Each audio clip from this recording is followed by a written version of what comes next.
This is our 252, 52-inch rail saw. We're going to start at the beginning. This is our on-off switch. This pulls up and you see that's your off, or you can push it from out here. It makes it easy to handle. This is the emergency off switch. Just be careful when you're pulling this that you don't hit it. If you do, you have to reset this and start over from the beginning, turning it on. We've had that happen a few times. People say, well, my saw doesn't work, and here's the reason why. This is a quick release here to raise the head up. And why would you raise the head up? Well, on occasion you're going to do a plunge cut, or you may have to do a score cut, but this is also how we change the blade. Pull it all the way up. There's a lever over here to raise the head and to change the blade. You want to make sure this knob is loosened. It's a tension knob. What it'll do is it'll help you keep this in place if you're making a score cut or if you need to do something like that. Pull it all the way up, put a little pressure on it. Now you can come around here.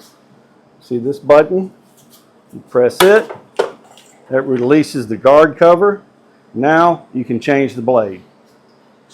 Now our blade tools are here, conveniently located so you can save them and find them as you need them.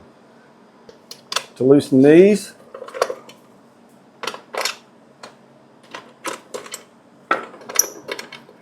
then the cover comes right off so you can access the blade. Cover off, you simply change the blade. Using the wrench, place it over the retaining nut, and then you use your Allen wrench as a stop to hold it.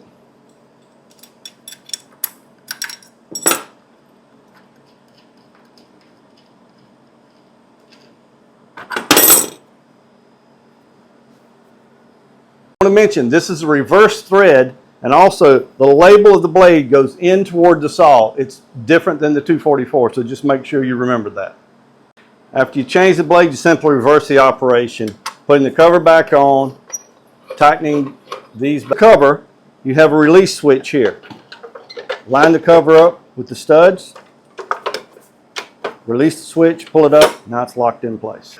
Now a little hack I did here was I took a Sharpie and made a mark where the travel lock is. That way it moves back and forth. You're not constantly searching for it. You kind of know exactly where it is. This also tightens it up if you needed to move it for some other reason and keep it in a tight down position, keep it from moving.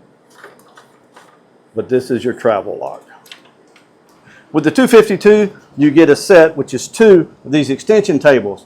They hold in here and lock by gravity, so you pick it up, slide it out, flip it around, drop it in.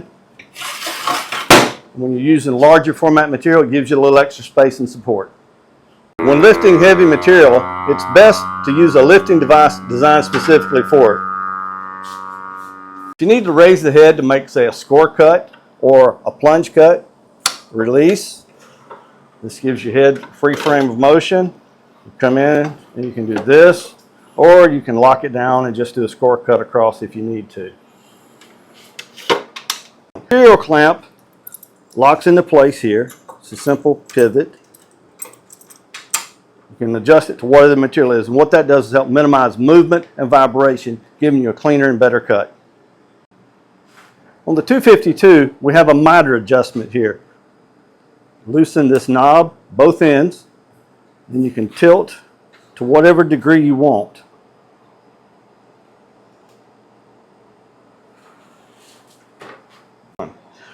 What we have here is a miter device. Well, what we want to do is make sure this piece is stationary, is after you've made your miter cut, is that you line it back up square. It was off about, I don't know, half a degree there, but now we have a completely parallel plane.